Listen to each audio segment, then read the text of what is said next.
Hi friends, welcome back to tasty recipes. ఈరోజు recipe నూనె వంకాయ. ఈ నూనె వంకాయ కూరలో మసాలాలో ఏమీ ఉండవండి. వెల్లుల్లి, జీలకర్ర, ఉల్లిపాయ అంతే.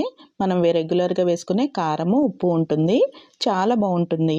నూనె వంకాయ తయారు చేయడం కోసం ముందుగా ప్యాన్లోకి నూనె వేసుకుని నూనెని వేడి చేసుకోవాలి. ఇప్పుడు కట్ చేసుకున్న గుత్తుగా ఉన్న వంకాయలని వేసుకుని వేయించుకోవాలి. ఇలా నూనెలో వేసుకున్న తర్వాత ఇలా టర్న్ చేసుకుని ఒకవైపు వేగిన తర్వాత రెండో వైపుకు కూడా ఇలా తిప్పుకుంటూ వేయించుకోవాలి. ఒకవైపు వేగిన తర్వాత రెండో వైపుకి టర్న్ చేసిన తర్వాత మూత పెట్టుకుని మగ్గనివ్వాలి. మధ్య మధ్యలో మూత తీసుకుని వంకాయల్ని అటు ఇటు కలుపుతూ ఫ్రై చేసుకోవాలి. ఇలా మూత పెట్టుకుని మగ్గించుకోవడం వల్ల పెద్ద వంకాయలు అంటే లావుగా ఉన్న వంకాయలు తీసుకున్నా కానీ చక్కగా లోపలంతా కూడా సాఫ్ట్గా మగ్గిపోతుంది. వంకాయలు మగ్గినాయో లేదో ఒకసారి ఒక వంకాయని తీసుకుని ఇలా మధ్యలో చెక్ చేసుకుంటే గరిటతో ఇలా కలిపామనుకోండి, మనకి సాఫ్ట్గా ఉందా లేదో తెలిసిపోతుంది. చెక్ చేసుకునేటప్పుడు బాగా పెద్దగా ఉన్న వంకాయని చూసారనుకోండి, అప్పుడు పెద్దది వంకాయ మగ్గిపోయింది అంటే చిన్నవి కూడా మగ్గిపోతాయి కదా. ఇలా మగ్గిపోయిన వంకాయల్ని వేరే ప్లేట్లోకి తీసేసుకోవాలి. ఇప్పుడు నూనెలోకి ఒక ఉల్లిపాయ, 4 వెల్లుల్లి రెమ్మలు, 1/2 టీ స్పూన్ జీలకర్ర కలిపి ముద్దలాగా చేసుకున్న ఆ ముద్దను వేసుకోవాలి. మరి పేస్ట్ లాగా చేసుకోకూడదండి, కచ్చపచ్చగా ఉండాలి. ఇప్పుడు ఈ నూనెలో వేసుకుని గరిటతో కలుపుకుంటూ ఫ్రై చేసుకోవాలి. 1 నిమిషం పాటు ఫ్రై చేసుకున్న తర్వాత దీనిలోకి 1/2 టీ స్పూన్ వరకు పసుపు వేసుకుని కలుపుకుని మూత పెట్టుకుని మగ్గనివ్వాలి. ఒక 2 నిమిషాల పాటు ఉల్లిపాయ మగ్గిన తర్వాత మూత తీసేసుకుని నూనె సపరేట్ అయ్యేంత వరకు గరిటతో కలుపుకుంటూ ఫ్రై చేసుకోవాలి. చూసారు కదా, ఇప్పుడు నూనె సపరేట్ అయిపోతుంది కదా. ఇప్పుడు దీనిలోకి ఒక 1/2 టీ స్పూన్ వరకు కారము, ఒక 1/2 టీ స్పూన్ వరకు ఉప్పు వేసుకుని కలుపుకోవాలి. సాల్ట్ అయితే కొంచెం తగ్గించి వేస్తున్నానండి. తర్వాత సాల్ట్ చెక్ చేసుకుని సరిపోకపోతే వేసుకోవచ్చు.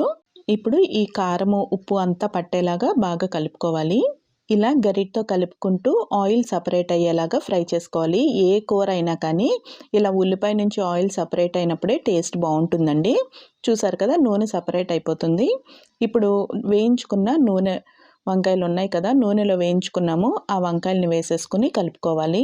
ఈ ఉల్లిపాయ ముద్ద కొంచెం ఈ వంకాయ గుత్తుల్లోకి వెళ్ళేలాగా గరిటతో పెట్టుకోవాలి. మళ్ళీ బయటికి తీసి అవేమీ అవసరం లేదండి. మనం కొంచెం నీళ్లు వేసి కూడా ఉడికిస్తాం కాబట్టి ఈ కారం అదంతా కూడా ఆ టేస్ట్ అంతా కూడా వంకాయలోకి బాగానే వెళ్తుంది.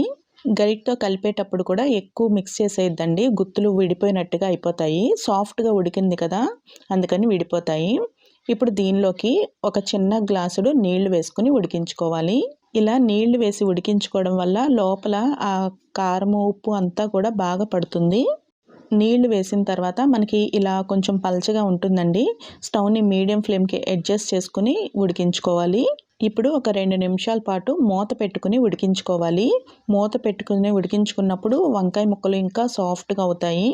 మూత తీసుకున్న తర్వాత 1 నిమిషం పాటు కొంచెం ఈ గ్రేవీని చిక్కబడనివ్వాలి. చిక్కబడిన తర్వాత టేస్ట్ చెక్ చేసుకోవాలండి. మనం 1/2 టీ స్పూన్ ఉప్పు వేసాం కదా, సరిపోలేదు. ఇంకొక 1/2 టీ స్పూన్ ఉప్పు వేస్తున్నాను. ఉప్పు కలిసేలాగా కొంచెం బాగా కలుపుకోవాలి. గరిటతో కలిపేటప్పుడు జాగ్రత్తగా కలుపుకోవాలండి, ముక్కలు విడిపోకుండా చూసుకోవాలి. ఇలా కలుపుకున్న తర్వాత గ్రేవీ చిక్కబడి నూనె సపరేట్ అయ్యేంత వరకు ఉడికించుకోవాలి. గ్రేవీ చిక్కబడిపోయిందండి. చూసారు కదా, వంకాయ కూర రెడీ అయిపోయింది. మసాలాలు ఏమీ యూస్ చేయకుండా నూనె వంకాయ గ్రేవీ కర్రీ రెడీ అయిపోయిందండి. మరొక ఇంట్రెస్టింగ్ అండ్ టేస్టీ రెసిపీతో మళ్ళీ కలుద్దాము. Thank you for watching food tree channel.